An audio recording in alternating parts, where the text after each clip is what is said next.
What's happening, Internet family? So I'm just going to post a quick update on my ongoing custody battle. This is the email that I have just sent to the therapist, the conjoint supervised visitors, Mrs. Garcia's father, and Mrs. Garcia's previous attorney. Basically, the Talking Parents app no longer works on my computer. You can see that here.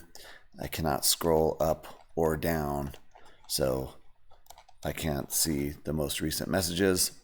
So as a result, I am forced to send an email, which technically could be a violation of the restraining order, but I'm sending it to everybody around her and not her, hoping that I'm avoiding violating the 5-year restraining order that she got from her dad's friend, Jim Wood. Here's the email. The Talking Parents app no longer works on my phone or my computer, so I am resorting to emailing you, which there will still be a full record of. I'm hoping that this is not a violation of the 5-year restraining order you acquired from Judge Wood, a personal friend of your father's. Literally, I have no other way to communicate at this point, as I cannot afford an attorney given that I've already spent over $400,000 and 5 years of my life on this wasteful custody battle, money and time that I could have spent on our children and their futures. I've been in San Diego for over a month, and yet it has now been almost 4 months since the children have had any access to their father. I've called numerous supervised visitation services and literally dozens of therapists attempting to acquire the court-ordered reunification therapy. Due to the COVID pandemic, the entire mental health industry is overwhelmed, and there are no therapists with availability in all of San Diego County. And of course, you refused to participate with a therapist who was 40 minutes away in Riverside County. Also gone are the hours of time I've spent calling hundreds of therapists in Orange, Riverside, and San Diego counties. Time the children could have had with their father that none of us will ever get back. Once again, I must remind you that you are doing the maximum harm to our children psychologically by continuing to deny them access to their father. Some psychologists suggest parental alienation is an even harsher form of abuse than physical or sexual abuse.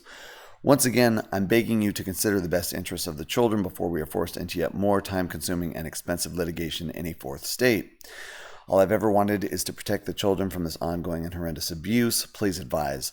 I'm CCing my parents for brevity, and so they are apprised of the situation, as well as a therapist who may have availability for reunification therapy in March.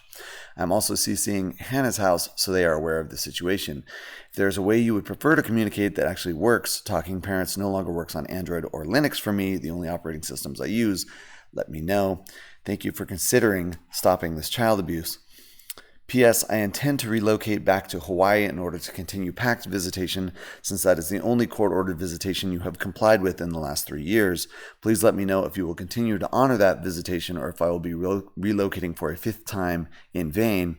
I'll see them as well. PPS, please be advised that if you continue to deny all visitation, we will be wasting more time and money in court.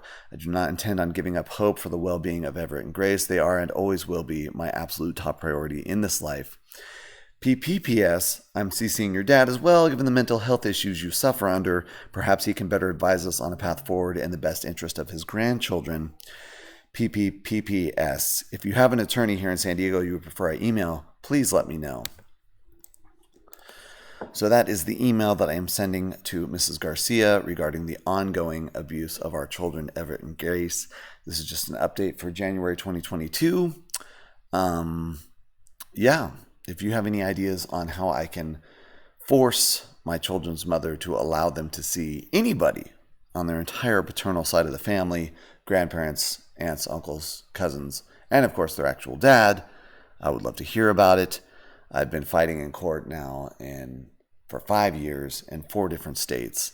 And I'm at a loss. I really don't know what to do at this point.